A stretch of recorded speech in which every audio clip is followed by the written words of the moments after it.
Hello and welcome to another Thursday interview with me, Anne Diamond, here on Viking.TV. And all this week we've been celebrating your Viking journeys, a chance for us all to share our Viking cruising experiences and learn from others too, where next to go, where to explore, when and why. Well, my special guest today has a wealth of travel experience that she specialises in sharing because she's been nearly everywhere. She's been described as one of the world's leading authorities on the topic of travel, and she even blogs on subjects as varied as fascinating destinations right through to how to pack the most efficient suitcase.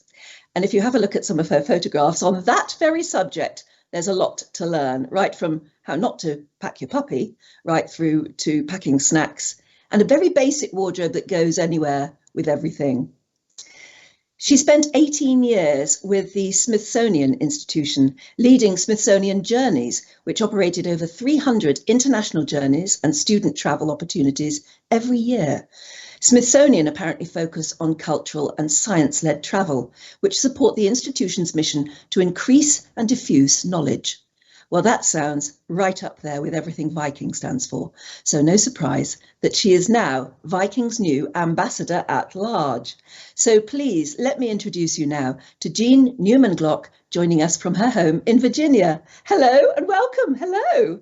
Thank you, Anne. It's wonderful to join you after watching you for so many months.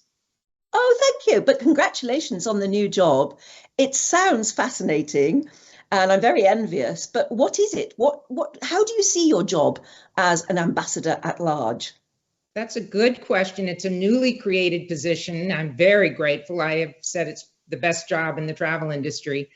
As I see it, I am the typical Viking guest. I have the same passions, the same backgrounds. I might have traveled a tad more, but otherwise we're exactly the same. And what I want to do is share the on-the-ground excitement of traveling with Viking, what it feels like to be on the ships and boats and exploring the shore excursions and meeting the guests and sharing their passion. So I really want to share that on-the-ground feeling of traveling with Viking. I'll also be writing some about my travels for Viking. Excellent. But not just for Viking, for the whole travel industry. Do you see your role now as sort of doing everything you can to revive interest in travel? Oh, absolutely.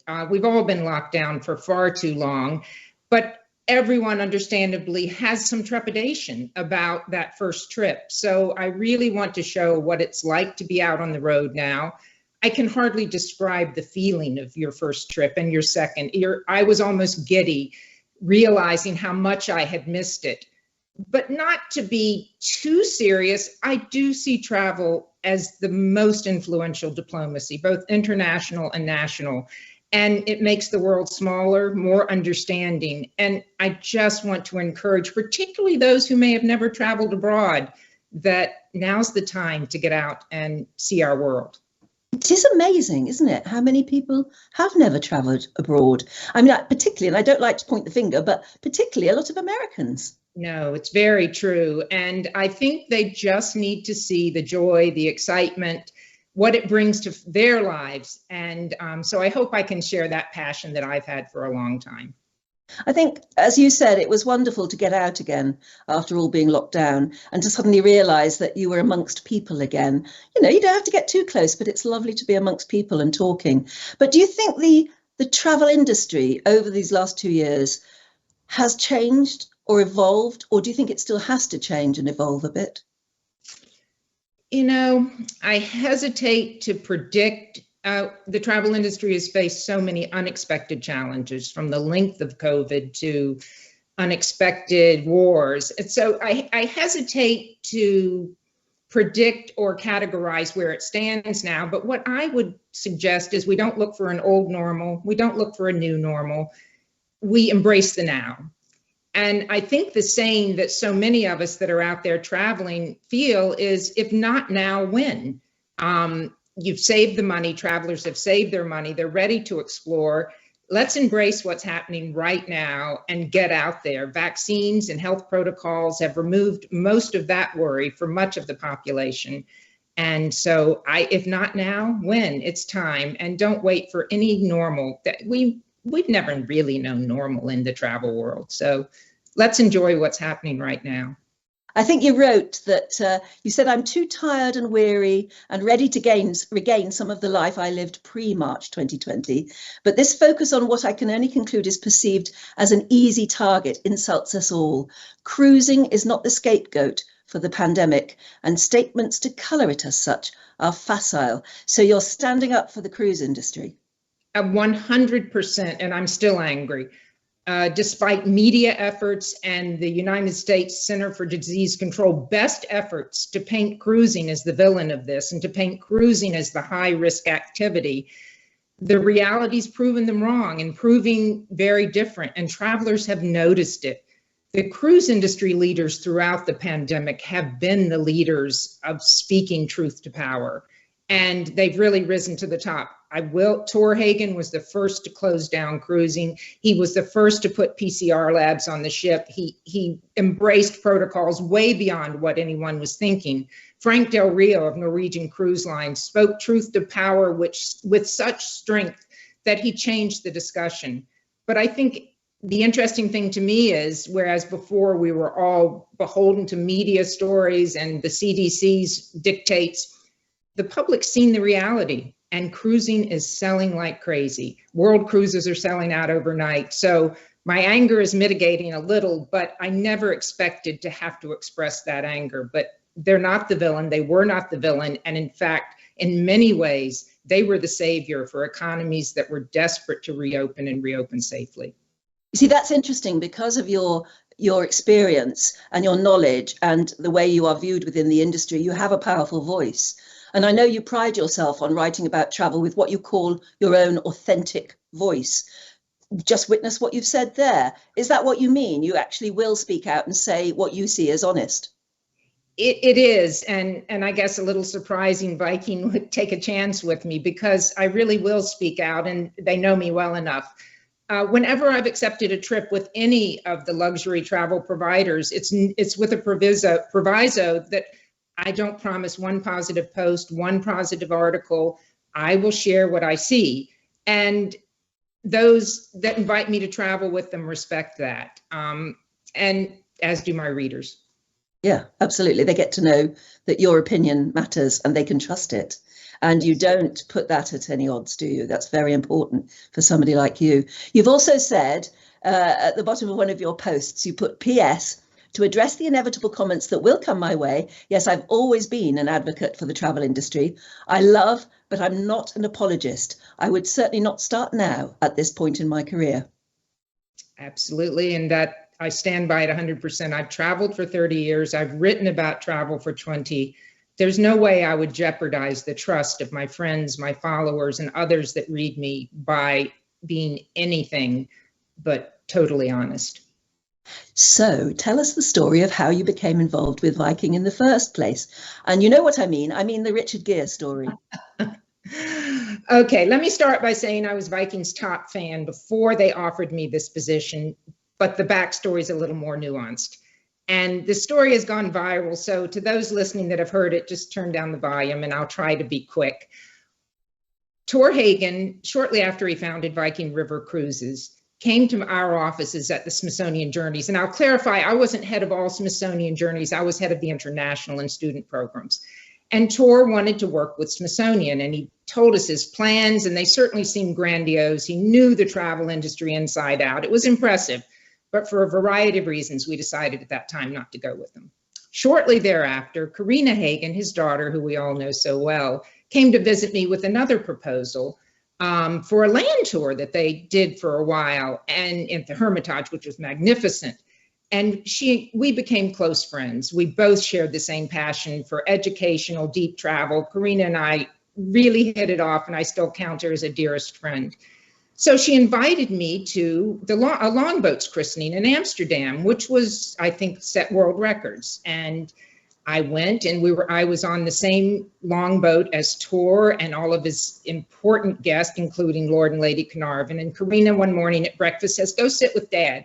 I said, no, they're too mad. No, she said, "Go sit with Dad." Okay. So I sat down and I said, "Tor, Jean Newman Glock, you may not remember me, Smithsonian." He said, "Oh, I remember you. Am I good enough for you now?" Well, I was a little taken aback, and so where to go from there? And so just out of the blue, I thought of Pretty Woman. And I said, Tor, have you seen Pretty Woman? He said, yes. And I thought, probably hasn't, he's being polite. And I said, when she goes back to the store that wouldn't help her with all the bags and says, big mistake, you made a big mistake. And I said, I made a big mistake, Tor. You have shown me you realized all those grandiose dreams and you're top of the industry. Then the shocker. He said, it's not the part of the movie I like the best. And I was stunned. And he said, when Richard Gere talks to Julia Roberts and says, I want you to be my mistress. And I'm wondering, where is this going? And she said, no, I want it all. And Tor said, I want it all. Oh. And he's been very kind to me. Don't think we're best friends yet, but I think he might have forgiven me. But we've had our ups and downs, but I have nothing but admiration for what he's accomplished and his team. And he does seem to want and get it all. At least that's the feeling you get when you're on board the ships. I think we've got some video of that longship christening that you were at in Amsterdam in March 2013. And that's where you really saw Viking at its, well, I mean, it was before the ocean ships, but it was very much, it was showing off its best, wasn't it? Absolutely. And had taken the world by storm. In Amsterdam, the Netherlands, records were broken on March 20th, 2013. In a joint launch with Rostock, Germany, Viking became the first company to christen 10 ships in a single day, breaking its own mark of 4 set just last year. The godmothers beamed with pride as the Viking Aegir, Viking Atla, Viking Bragi, Viking Embla, Viking Forseti, Viking Jarl, Viking Rinda, Viking Skadi, Viking Tor, and Viking Var were christened. May your passengers and crew be safe, and may there always be a hand's width of water beneath your keel.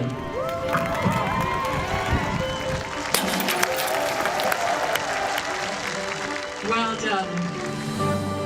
It was a grand and memorable day, topped by an evening of festivities and celebrations. I'm very, very pleased to announce that Viking River Cruises have achieved a new Guinness World Record for most ships inaugurated in one day by one company. Congratulations. Viking continues its market-leading position with delivery of 10 additional longships in 2013. These longships represent patented design innovations and light Scandinavian interiors, elevating the standards of river cruising on the waterways of Europe. The future of river cruising is here with the Viking longships. And that was the effect, really. It had created a ripple in the travel industry. To me, it was, especially in the States, it was huge. And I forgot to add, I didn't know he has Pretty Woman on every ship and longboat. It's his favorite movie. Yeah, you're right. How amazing. I hadn't noticed that, but there you are. I mean, there are certain things that, that inspire you. And that must have been something that inspired him. He wanted it all. And like I said, when you are on the ship, you do feel that that's what you're getting. So go back to the beginning of your career. I mean, when did your passion for travel even begin? Oh, it's very easy to pinpoint. I come from a small town in North Carolina. My parents, we traveled to the beach when the textile mills closed because my father was a doctor for them. But I was at boarding school and they took us to Greece. And I climbed to the top of the Acropolis. I was 16 years old. I had read history.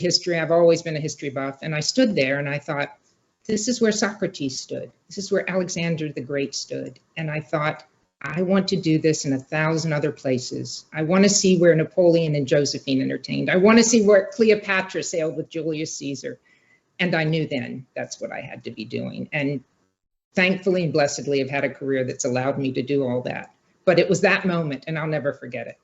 It's funny, I've got a similar moment going to the Garden of Gethsemane and thinking of the feet that had trodden there thousands of years before, when some of those olive trees might even have been little saplings. it just gives you the most incredible feeling, doesn't it? It's the combination of history and place, location. Well said. Well, exactly. It makes the history come alive, and that's trite, but it's not trite. You're really there with the same olive trees on the same stones at the Parthenon. Yeah. So you get bitten by the bug, and thankfully so, because it's been wonderful. It must have enriched your life, travel. Immeasurably. It's changed my worldview. I like to think now I have friends all over the world, and I see the world through their lens and not through their leaders. And I hope the same for me to them, that you see the world through the lens of your friends and the people, and not just the politicians. But it's one thing to have the bug. How do you actually make it a job? How did you move into the travel industry? My degree is in diplomacy and international politics of the Middle East. From Georgetown. And I spent a few years as an international oil analyst. What happens in Saudi Arabia to the government? What happens here? I took off to raise my children for some years, probably not to their benefit. I wasn't the best stay-at-home mom. And then somebody told me there was a job at the Smithsonian and involved travel. And I was like, no, I don't do travel. So I went and talked to them. I thought, this is a whole lot more fun than what I'd been doing. And it's a chance to see the world. And I joined the Smithsonian, started planning Washington, D.C. tours for them, and then worked up to managing all their international and student travel. So it was not a direct path, but a well-chosen one. So what was it, planning itineraries for interesting people or big groups of people? Oh, it was fabulous. We worked with tour operators all over the United States, but the highlight was the opportunity. We chose the curators, the scholars, the scientists that would accompany the tour. We worked with them on what they would lecture on and peaking the itinerary to make it perfect for their content. So it was like having the best college courses every day with the best scholars, from history to opera to archaeology. So it was an ivory tower experience for me, as well as I hope all of our Smithsonian guests. Much like it is as traveling with Viking, and many of my same scholars, lecturers, are now working with Viking as resident historians or as lecturers, which is just wonderful to see, which is why I'm probably so at home there. Well, that's right. And you never stop learning, do you? No. And that's the stimulation that we all need and we all missed. And I know that then you worked, now this sounds like a really cool job. You worked as a luxury travel consultant, sort of putting together private jet tours and bespoke experiences. And I did read an article about you, which named you Private Jet Jean. Oh, that was sweet. Yes. I wanted to get out into the retail side, Smithsonian's nonprofit, and understand what happens there, and using my black book of contacts. And it was a great time. I spent, I think, just under 2 years, but arranging tours for people if they wanted to go to Versailles. I knew the curator that could open the doors there. If they went to Jordan, I knew the Minister of Tourism if they wanted to learn about the politics. I was very, very fortunate. Forbidden City, the Sotheby scholar who can get you into the emperor's private apartments and take you there alone. So I used the black book I had been able to put together to really enhance some trips. And it was fun. It was great fun. Yeah, sounds wonderful and very luxurious. But you always say luxury isn't about how much you spend, it's about how much you see. It absolutely. To me, I say, my luxury is show me something I can't see on my own, introduce me to somebody I can't meet on my own, put me in the company of people as passionate as I am. That's my luxury. Caviar with a butler serving I love fine dining, but that's not important. And I could buy some level of caviar myself. It's the experiences I can't find on my own that feed my personal passions. That is my ultimate luxury. You must know everybody. I've been very lucky. I mentioned a few. I think two of the most interesting contacts I've made. One, I was sailing into Borneo, and the Minister of Tourism and Environment, they do beautiful things there with the environment, saw my tweet and said, let me show you around for the day. So he met the ship, showed my husband and I around for the day with understanding Kota Kinabalu and Borneo like I never could have. But my longest term friendship came with a happenstance meeting of someone you may know as Alison Weir, who is one of the leading British authors on the Tudors. Yeah. And Alison was lecturing at the Smithsonian. So I love the Tudors, love British history. So I went and got my courage up, went to her after the lecture and said, Alison, we have a tour coming to England. Would you consider speaking to them one night? And to my surprise, she said, speak to them. I'll accompany the whole tour. Well, it sold out in 2 hours. The minute we said Alison was leading it, it was a fabulous tour. Shortly thereafter, Alison said, Jean, I don't think I'll join any more of your tours. And I was like, oh, I understand. You're busy writing a book a month. And she said, no, I'm starting my own tour company. And she did. And every year I've joined her and 30 of my now closest friends to travel with your leading authors and historians that we all see all the time on PBS. And it's the most fabulous travel in the world. Alison is a dear friend, and I'll be forever grateful. Oh yeah, give her our love, because I know that going to see a place, as you said, is one thing, and that's brilliant. But going to see it in the company of somebody who knows all about it and can tell you all the backstories and even maybe show you things that other people don't get to see, that is a privilege. That is the ultimate luxury, without question. We drove up to Windsor Castle without a reservation, and our group of 30 was ushered in like we were heads of state. Great, isn't it? I still pinch me. This is not what I expected or deserved, but I'm very grateful. I was going to ask you about pinch me moments. Sometimes you just cannot believe you are somewhere and you have to pinch yourself just to say, I'm here. Where have those been? I mean, Windsor Castle is one. Oh, I mean, as mentioned before, it's always a site in Egypt, a tomb that I've just read about. Always in Russia, which unfortunately we can't go to now, but we will, I hope, before too long. Romanov history, walking through the Romanov mansions. It's living that history, and that I have been so interested in for so long. But it's almost every trip. This past trip, which I was in Budapest doing Danube Waltz cruise, and we were in the Opera House in Budapest, which is a magnificent gym, and learning how Budapest, which was always behind the Iron Curtain, and the little sister to Vienna, could really one-up them with the most opera house and appreciation for opera in the world. So this past trip too. It's so interesting what you say about countries that were once behind the Iron Curtain, because somebody of my generation, certainly, we didn't even bother to learn about those countries in school because they just never told you about them. And discovering them now has been an eye-opener. So tell us all about the Danube Waltz River Cruise. We've got a little bit of video that you took on the way. What was it like? How much did you enjoy it? Oh, tremendously. I did the pre-extension, and the video here, this is flying into Vienna to change planes to get to Budapest, and the Danube and the Vienna woods, which bring back all sorts of memories of a past.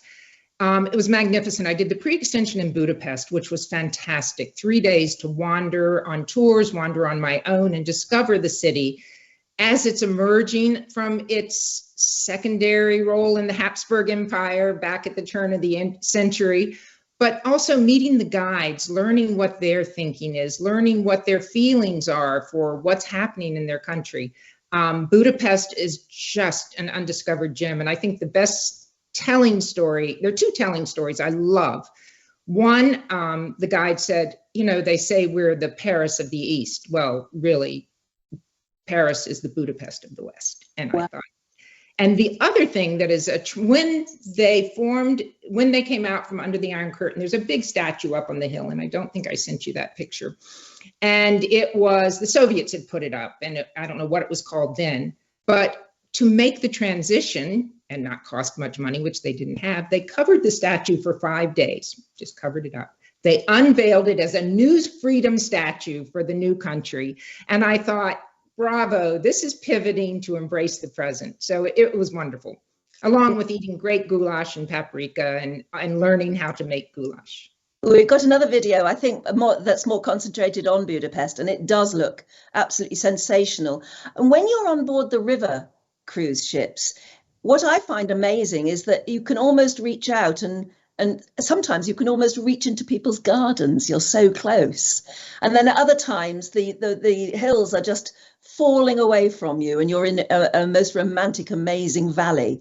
But here, obviously, in Budapest, you got off and wandered around, and look at that view. And this comes into view. There's the Budapest Parliament, and here it is at night, of course, and we sailed by at night. This was standing up on the sun deck, sailing by, which it's iconic. We've all seen it, but it is breathtaking. The entire boat was quiet as we sailed by. It was beautiful.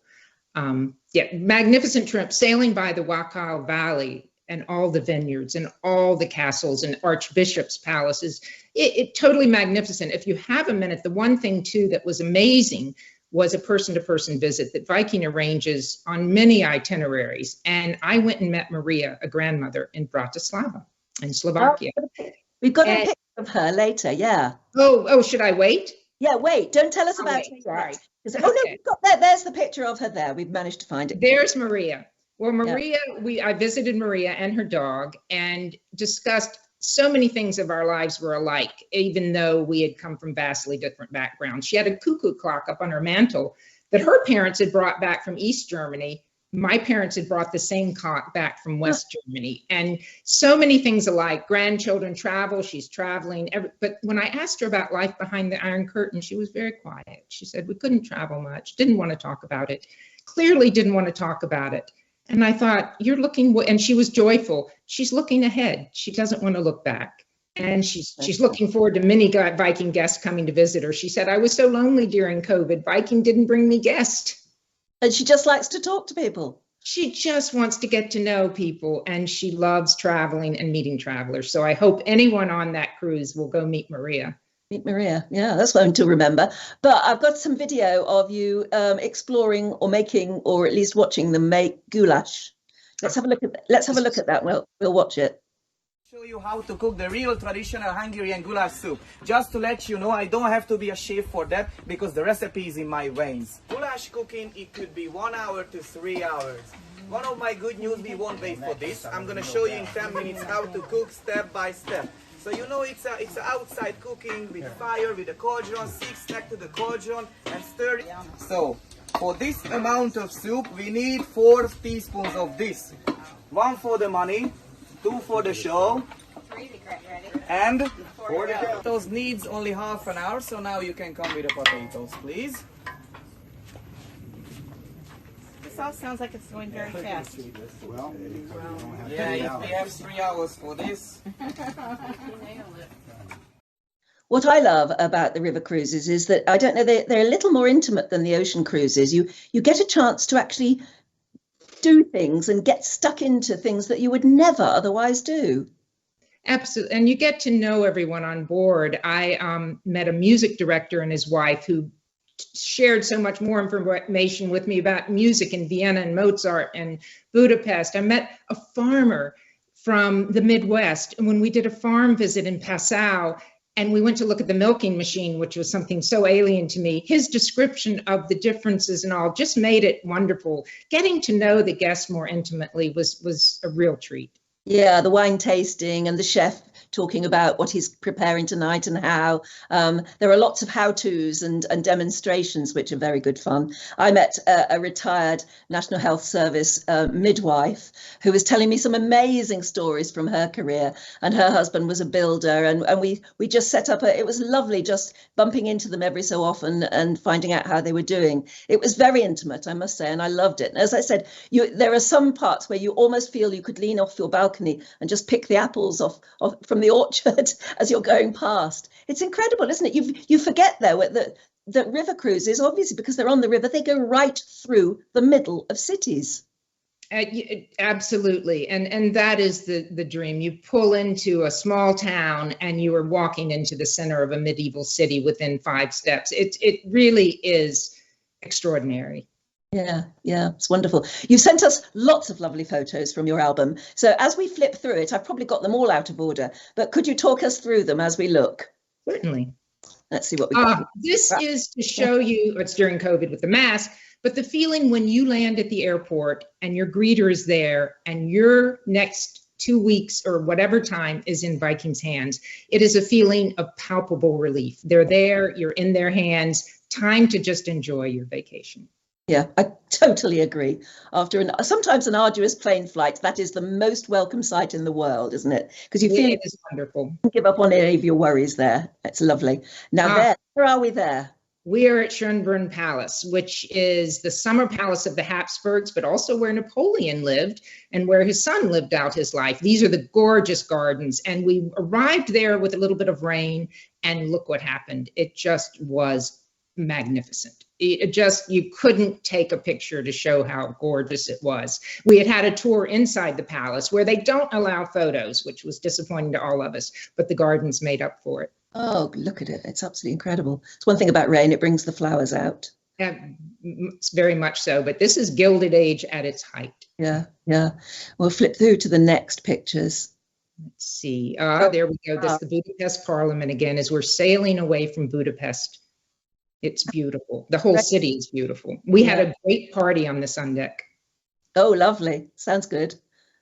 And the next. This I mentioned earlier, I was ahead of myself, Maria. And this is the Opera House. And interesting, Franz Joseph, who was the emperor, gave them money to build it. He lived in Vienna, of course, the Habsburg emperor. And he said, but you can't make it bigger than Vienna's. Didn't want Budapest to threaten their standing with opera houses. So they made it more beautiful, and without question they did. Vienna's is nice. This one is a gem. Absolutely stunning. And we had a private performance, a little impromptu performance with a soprano and a baritone that was just for our small group. Really, really moving. That's so special. Those are the things that can be laid on for you. Yes. We'll flip the page here. Where are we there? This is Viking took me to Camembert, and I learned more about Camembert, which I adore, than I ever knew. And it's just and of course, then we had cheese tastings on board with the finest cheesemongers. But you learn more than just what tastes good. They taught us, and I didn't know this, that most of the cows that they used to make Camembert were killed during the Normandy invasions. And they're just getting the herds back up to a size that is really a huge economic benefit for France. But who knew that the Camembert cows were sacrificed for a very important reason? I am ashamed to say I didn't even know Camembert was a place. I didn't either, but it's a delicious place. You must go. Yeah, I'll bet it is. Yeah. And there you have to go again. Yep, goulash. Here I am with some of my best friends from this cruise making goulash right outside of Budapest. And luckily, we got to eat the goulash the chef made rather than the one we did. It's always nice to have a go, though, isn't it? But it was beautiful. Again, out in the countryside, out where of the else city. would you do that out in the countryside? Oh, yeah. And you'd think I'm a cook. Where Viking captured this one a few years ago in Gdansk making pierogies. And I don't cook at home, so my family laughs when they see me in these aprons. But this was the most fun, as you can see. Our whole group was there making pierogies in Gdansk. And so when people see these excursions that do involve getting out and maybe getting stuck in making something, you would recommend that, getting stuck in and doing something? Absolutely. And my biggest recommendation is don't always go for all the highlights. Do the general included tour. That's great to set your senses and see what you want to see. But be sure and do one of these that really takes you into the kitchens, into the homes, or out in the countryside, because they're going to be your best experience. I guarantee. Yes. Again, as you said, you're always going to learn something. I don't know if we've got any more pictures. I think we have. There's Pius. Yeah, I met, you know him as well. Yes. I met him at a naming ceremony in Paris just in March. And we sat together at a dinner, and he said, well, let me know if you're ever coming to Gottvig Abbey, which is one of the most exclusive privileged access things Viking does. The second one is me photographing the ceiling there of the Imperial Staircase, World Heritage Site, one of the finest in the world. But Father Pius saw on Instagram that I was coming, and he is so dear. He said, I've got to do Mass at the parish. I'll rush back, take the last tour. And we met again and had coffee, and he met with our guests and shared with them his feelings for Viking guests coming to the Abbey and all that Viking does for the Abbey, as well as all the Abbey does for the entire region. And it's all about apricots, apricot brandy, apricot wine, apricot jelly. And I just wrote a small piece for Viking and said, I think they're worthy of a Harvard Business School study, their apricot industry. I know, it's clever, isn't it? But he was one of my special guests, and we showed lots of video that he'd taken of the whole area. But I'll bet nothing is as good as being there. Was it fabulous? It is so fabulous. You enter at the apricot orchards, and you may have one of the monks as a guide. You may have one of their wonderful guides. And interesting, he said they kept all of their guides, all of their gift shop people salaried throughout the pandemic, because he said they're the best. And they are. And then you go through the Abbey, the beautiful cathedral, and then the imperial apartments. Who knew the Habsburgs stopped there, have their own staircase, apartments, and museum. It's wonderful. Then you have a wine tasting and brandy tasting. And in our case, I think it was like 9 a.m., but we enjoyed it. Well, you could do that on holiday, can't you? Yes, right. It was wonderful. And Viking is the only river cruise line they allow there. Is that right? Oh, that's It's worth very exclusive. Now look at that. This is just on a Viking trip. Everyone knows where that is. That is Monet's Bridge at Giverny. And just a way of saying you capture these moments. This was fall at Giverny when you didn't expect the flowers to be so perfect, but they were. The moment was perfect. And Viking timed it. No one is on the bridge. I don't think I've seen anyone else take a picture of no one on the bridge. That must be like being inside a painting. It is. But for me, the last visit I did in March, it was even more meaningful, because the guide said, do you want to see his grave, which was that last picture?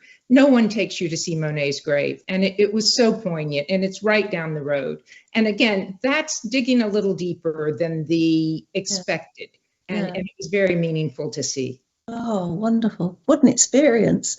And we've got more, I think, more food. This is a food tour in Paris. Who doesn't want a food tour in Paris? And it was my first tour after COVID. We were in Paris at a longship naming at the new docks that are right at the Eiffel Tower. And we did a magnificent food tour. But then later, a world famous cheesemonger, who is cheesemonger to the Elysee Palace and to Macron, came on board with a cheese tasting, and which was fine. But he brought butters to taste, and I love butter. And I thought, I am being given permission to taste butters, the finest in the world, by the royal cheesemonger. There's a good excuse, isn't it? A couple more photographs I think we've got from the album. Oh, of course, Pompeii. Again, Viking took me to Pompeii on this trip just in May. And the statue is an iconic photo. It's just how beautiful things are there. But even more meaningful to me is the one with my iconic orange shoes, the chariot marks in the cobblestone roads. And when you talk about taking yourself back in history, when you see the chariot marks that are in the road still, just in situ, you can't help but remember Pompeii right before Vesuvius covered it up. And the amazing takeaway sort of restaurants as well. There's street restaurants that you can still see how they obviously had various different dishes laid out, and people would come up and just buy them. It's all there, isn't it? It's just. And there was graffiti from an election that never happened in Pompeii. They've just recently uncovered on one of the walls, and the candidate has his speech up on the wall in an election that never happened. It's unbelievable. It's interesting you talk about your shoes, because you need good shoes, especially if you're hiking up Mount Etna as you are there. This was fabulous. This is an excursion, a very active one that Viking guests can do. And you can all drive and see Mount Etna and not hike. But this was going up Mount Etna by a 4x4 and then by your 2 feet. And truly, truly spectacular. And the interesting thing is, I've been up Mount Etna before. Viking takes you on the south side. I may have this reversed. Everyone else is on the north side. There were no buses, no other people. Our group was climbing this alone, climbing the lava flow from 2002, and really thoughtfully planned, followed by the finest Sicilian feast and a little local restaurant. Not bad. So just you and Alistair, a little feast, and an active volcano. It's a perfect day out. That was it. Guests can take this excursion. None had signed up on that day, but I was taking behind the scenes photos for Viking TV. Had no idea you would invite me to be a guest, but I wanted to show Alistair behind the scenes and got to know James, who's helping us today as well. Yeah, that's right. It's good. Absolutely. And I think we might have, that's the christening of the Viking Mars. 2 other young godmothers actually gave a recital. I sent this photo to you just because it tells so much about Viking to me. The godmothers, Alma, and I'll mispronounce her last name. Anne, you'll probably do it better. Helen Deutscher.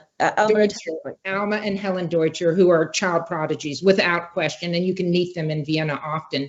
But they were godmothers of longships, and they were on this naming. But I looked down from the upstairs as they were showing a video, and you see Karina Hagen with the girls, and in the corner, he may be cut off, but is Tor Hagen, and looking up at the video surrounded by his guest.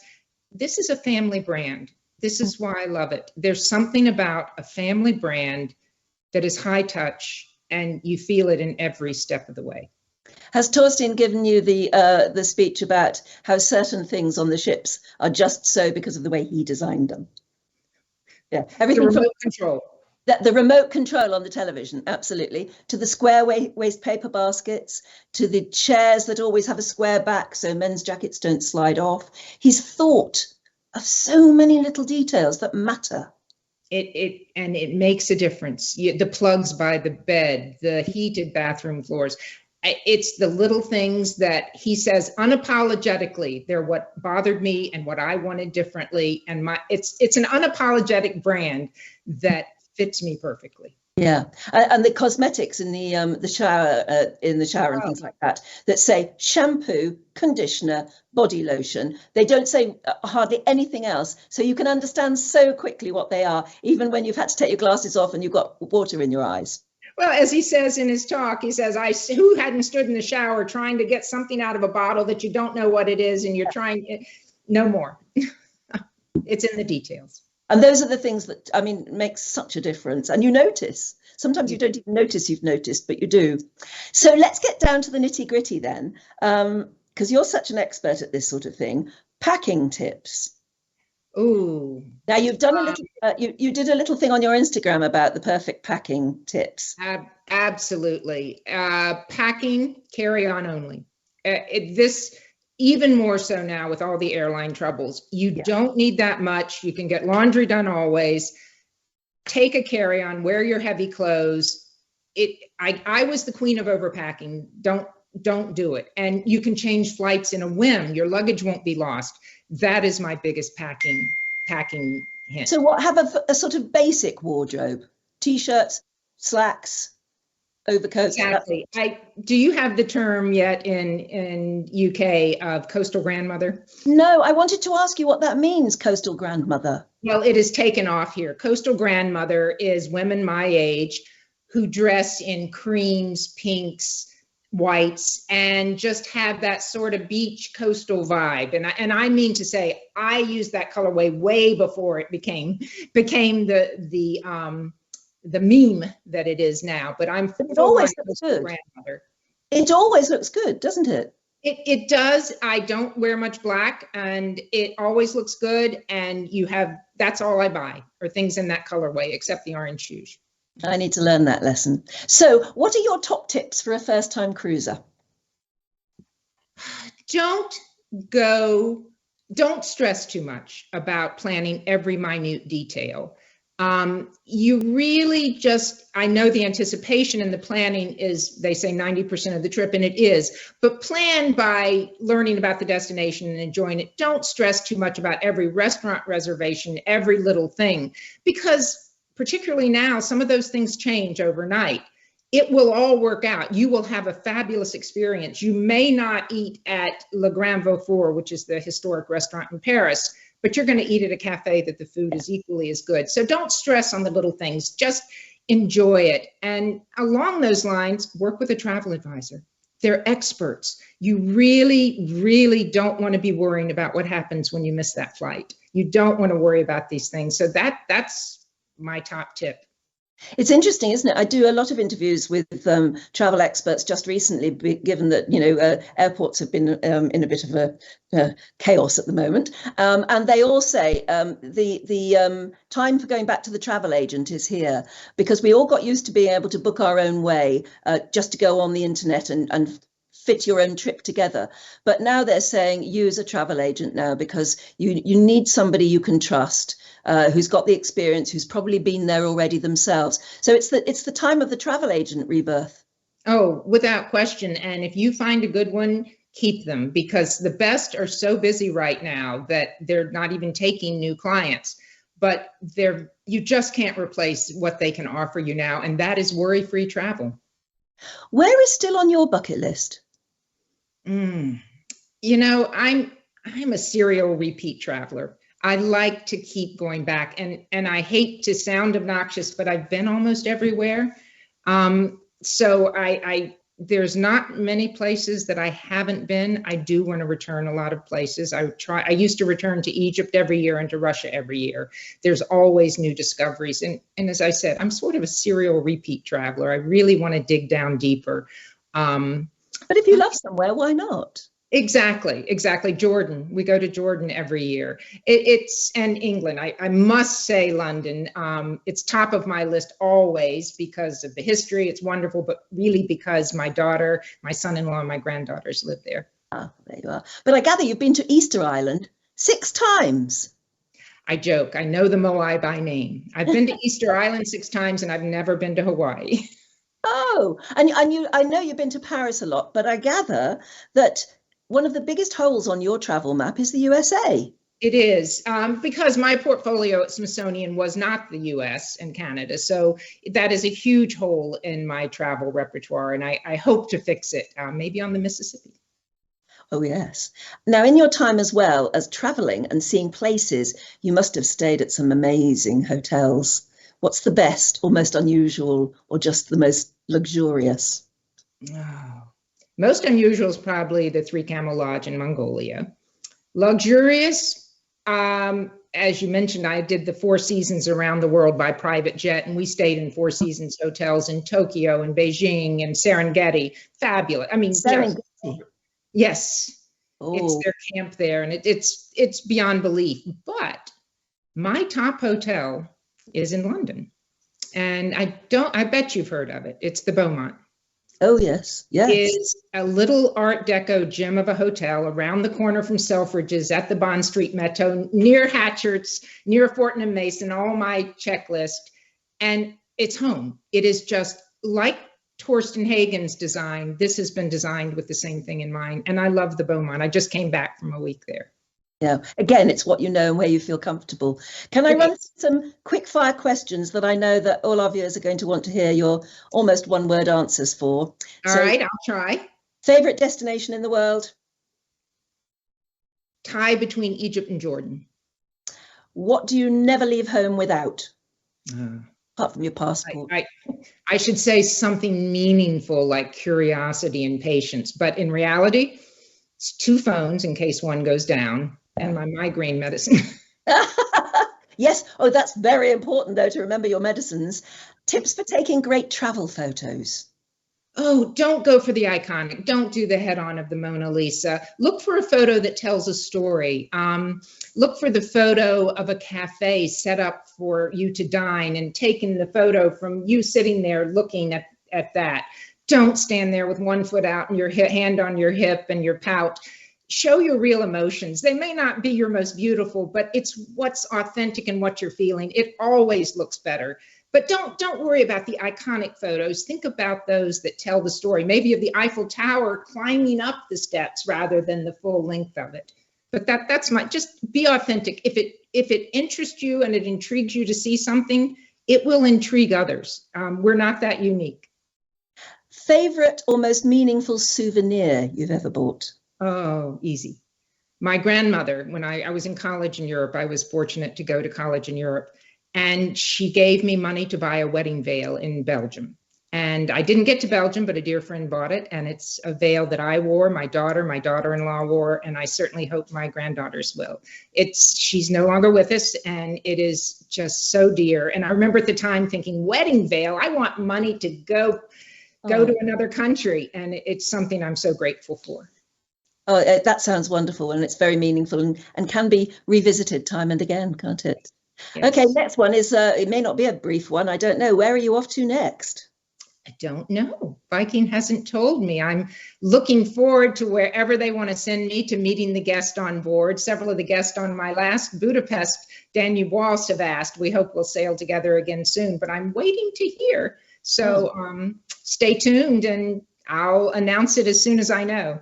Well, that's rather nice, isn't it? To wait by the phone and see what happens. You never know where you'll be going. It's a dream job.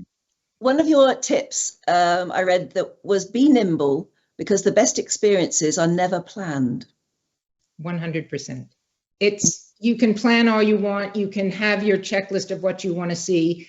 It's going to be that ticket man you met in line and chatted with. It's going to be the waiter on board the ship that you got to know, who was just joined from Slovakia. It's going to be those unplanned moments. So be nimble. Don't be so driven to check off a list and wear yourself out. Enjoy your time and be open to everything. You're absolutely right. But sometimes it's just that waiter who teaches you one phrase in that particular language or something. I've never forgotten buen tiempos para buscar caracoles. And that was in a restaurant I was in, and it was pouring with rain. And he said, buen tiempos para buscar caracoles. And I had to say, what does that mean? He said, it's good weather for snails. Oh, I love that. I'm going to remember it. I'm still terribly impressed when I come out with that one phrase. I'm impressed, very. It's been wonderful to meet you today. I'm glad we managed to pin you down in one spot for long enough to talk. Oh, thank you so much for having me. Again, I'm just so honored that Viking asked me to do this job for them and get to know their guest and get to share the Viking experience. And again, thank you for Viking.TV. It's been a savior for the past almost 2 years. Are you 2 years old yet? 2 years. We're already 2 years. Yeah. And 3 industry awards, which is brilliant. Well deserved, and it's been most enjoyable meeting you, and I hope to meet in person, maybe on board someday soon. Well, you never know where or when. Thank you very much indeed, though, for joining us today. It's been absolutely brilliant to meet you, and you will have a wonderful time. I was going to say I hope you have a wonderful time in your ambassadorial role, but I know you already have, and you already will. So thank you so much, and we will meet up again on Viking.TV, I'm sure, on one of the days very, very soon. So thank you. I look forward to it. Take care. Thank you for all those pictures too. Thank you. Wow, there you are. That was Jean, who I know you'll probably be bumping into, I presume, quite soon, maybe if you're on a cruise. Next week on Viking.TV is Scandinavia Week, and my guest will be Norwegian photographer Marius Schultz, whose work is featured on board Viking's ocean ships. Now, Marius will be discussing his series of works called A Conversation with Nature and explaining his fascination with photographing water.